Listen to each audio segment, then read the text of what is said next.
Hi, good morning. Ang pag-uusapan ho natin, marami kasi nagtatanong, kailangan ba talagang pag-aralan itong negosyong ito? Ito naman sasabihin ko. Alam niyo po, kailangan talagang pag-aralan yung negosyong ito.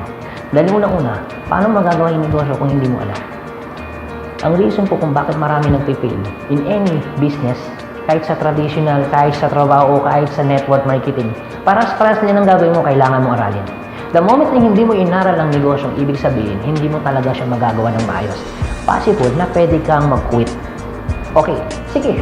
Para talagang mas maintindihan mo kung bakit kailangan aralin ito, kung tatanungin kita, gusto mo bang nahihirapan ka?